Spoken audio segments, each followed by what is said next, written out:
I have a clip for you today of right-wing pundit Ben Shapiro, which may be his dumbest ever. And I know that that is saying a lot. Shapiro is known for employing a technique of speaking quickly and confidently, which to some people gives the idea that he knows what he's talking about, but he often says really silly things.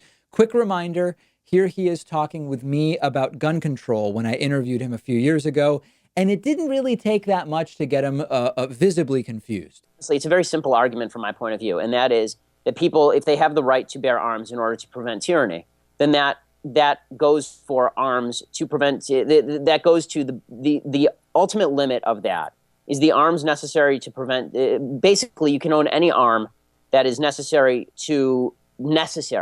not to prevent tyranny. Anyway, make sure you check out that entire interview. But let's talk about Ben's latest comment. The latest comment is America has already apologized for slavery. The Civil War was a national apology for slavery. 1619, as folks are calling it, is a massive retelling of the American story with African Americans appropriately at its center. It is the kind of retelling that continues putting the calls for reparations in their proper context and makes the absence of a national apology all the more galling. So, in other words, it backs Jonathan Capehart's agenda.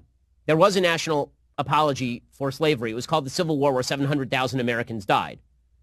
So that seems to have been kind of important in American history. This may be the dumbest thing he said. There is no interpretation in which this makes sense. There was a national apology for slavery called the Civil War, where 700,000 Americans died. The Civil War was not an apology for slavery. The Civil War was only necessary because half the country was willing to die to keep slavery. Who apologized? Someone who does the fighting to keep slavery is not apologizing for slavery. Someone who dies fighting for the Union, trying to abolish slavery, is not apologizing for slavery. They're not even defending it. How could they possibly be apologizing for it? This makes no sense under any circumstances. And I'm having trouble understanding whether Ben Shapiro doesn't understand history or doesn't understand slavery or doesn't understand the definition of apology, or maybe some combination of the three.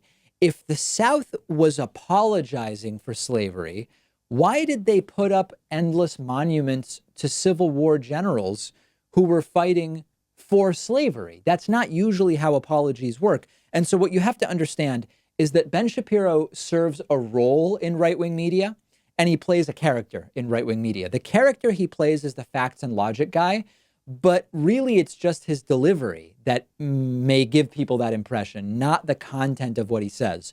The role he plays is the intellectual right-winger who provides rock-solid arguments for right-wingers to feel good about their incorrect and immoral positions.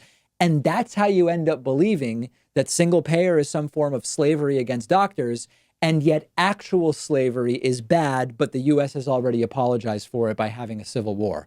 Now, there is maybe a silver lining here. Some of you probably are anticipating this. He seems to be admitting that the Civil War was about slavery. That's sort of an accomplishment, because very often right-wingers love to say, Civil War wasn't about slavery. It was about states' rights. States' rights, of course, to own slaves. But he's actually saying that it seems to have been about slavery, and I think that that is actually an accomplishment in some way, shape, or form, maybe some kind of progress. I do get scared when people call into this show and they say, David, I'm on the left and I love what you do, but I like to hear strong, reasoned arguments from the right, so I listen to Ben Shapiro. That's scary stuff, and we should all be very scared when we hear people say that.